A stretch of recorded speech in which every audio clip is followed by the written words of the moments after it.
13வது முதல்வராக தாவேக தலைவர் விஜய் பதவியேற்றார். தாவேக தலைவர் விஜய்க்கு முதல்வராக ஆளுநர் ஆர்வி அர்லேக்கர் பதவி பிரமாணம் செய்து வைத்தார்.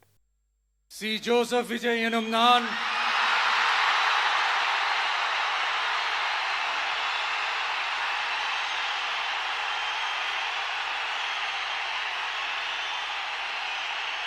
சட்டப்படி அமைக்கப்பெற்ற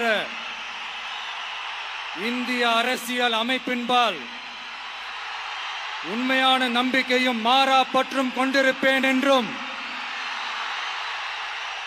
இந்திய நாட்டின் ஒப்பில்லாத முழு முதல் ஆட்சியையும் ஒருமையையும் நிலை நிறுத்துவேன் என்றும்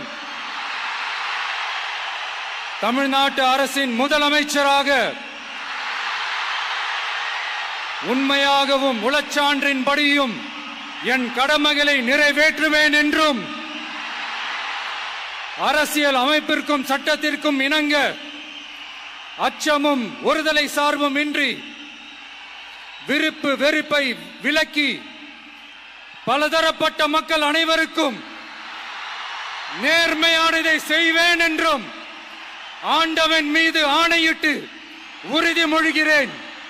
தமிழக சட்டப்பேரவை தேர்தலில் தனிப்பெரும் கட்சியாக தமிழக வெற்றிக் கழகம் உருவெடுத்துள்ள நிலையில் மாநில முதல்வராக கட்சியின் தலைவர் ச ஜோசப் விஜய் பதவியேற்றார். சென்னை நேரு உள் விளையாட்டு அரங்கில் இன்று நடைபெற்ற முதல்வர் பதவியேற்பு விழாவில் விஜய்க்கு முதல்வராக பதவி பிரமாணமும் ரகசிய காப்பு பிரமாணமும் ஆளுநர் ஆர்வி அர்லேக்கர் செய்து வைத்தார். மேலும் தாவேக அமைச்சரவையில் இடம்பெற்றுள்ள அமைச்சர்களுக்கும் பதவி பிரமாணம் செய்து வைக்கப்பட்டது. இந்த பதவியேற்பு நிகழ்ச்சியில் ராகுல் காந்தி உள்ளிட்ட காங்கிரஸ் தலைவர்கள், கம்யூனிஸ்ட் கட்சிகளின் தலைவர்கள், விசிகவினர், பாஜக தலைவர்கள் மற்றும் திரையுலகினர் பலரும் பங்கேற்றனர். விஜய் முதல்வராக அறிவிக்கப்பட்டிருந்தாலும் மே 13ஆம் தேதிக்குள் சட்டப்பேரவையை கூட்டி பெரும்பான்மையை நிரூபிக்க வேண்டும் என ஆளுநர் தெரிவித்துள்ளார்.